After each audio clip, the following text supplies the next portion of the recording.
পার্বতী দেখিতে ভুবন সঙ্গে সনে পার্বতী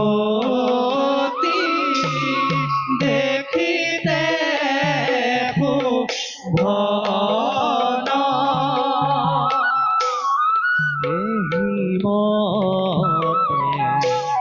পাইরা গোয়া সভার ভিতরে আরে রাম হরি রাম হরি মুরারির অন্তরে রাম হরি রাম হরি মুরারির অন্তরে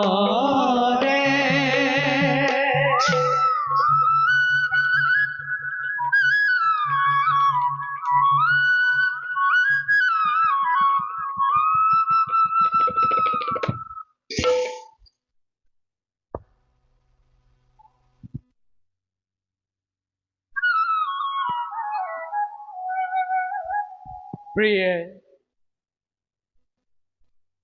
যত জীব তত শিব প্রত্যেক জীবতে বিরাজমান আমি পালন কর্তা বিষ্ণুর আদেশে সংহারী কর্তার ভার বহন করি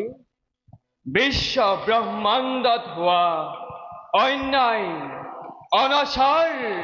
রুদ্র রূপ ধারণ করি মই এই কুলে করিস নিষেধ সেই নাম মোর রুদ্র ভক্তর ভক্তিত সহজে তুষ্ট হওয়ার বাবে ভক্তই পূজে আমার ভোলানাথ নামে প্রিয় গৌরী প্রভু আত্মদৃষ্টিরে জানিব পারিছো তোমার মনত কোনো প্রশ্নর হয় উত্থাপন সেয়ে বেকত করা প্রিয় তোমার প্রশ্ন মনত আপুনি ঠিকে বুজিছে নাথ আজি কিছুদিনৰ পৰা মোৰ মনত এনে এক প্ৰশ্নৰ হয় উত্থাপন কওকচোন নাথ কিয় নৱবিবাহিতা বৰবধূক সৰগৌৰীৰ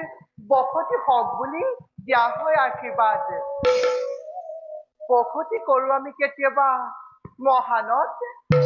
আৰু কেতিয়াবা সীমৰ মাজত আমাৰ বসতি স্থলৰ কথা জগতৰ সকলোৰে বিদিত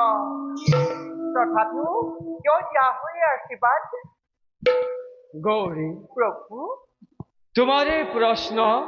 কিছুদিন পূর্বে মোর মনত হয়েছিল উত্থাপন কিন্তু প্রভু বিষ্ণুয়ে দিলে মুখে আর উত্তর প্রভুর মতে তোমার আমার প্রেমত নাই কোনো স্বার্থ তোমাতে মোতে নাই কোনো প্রভেদ মোর সুখতে সুখী হইছা মোর দুখতে তুমি দুখী হইছা তোমার আমার প্রেম অমর সেয়ে জগতত নববিবাহিত বৰবধূ হৰ গৌৰী বসতি হওক বুলি দিয়া হয় আশীর্বাদ যাতে সেই নববিবাহিত বৰবধূৰ প্ৰেম তোমাৰ আমাৰ প্ৰেমৰ দৰে অমৰ হয়। বুজিলো নাথ, সৰগৰে বসতিৰ অৰ্থ। এবে বলা গৌৰী আপোন কৰ্তব্যত হওঁ অগ্ৰসৰ। বলো স্বামী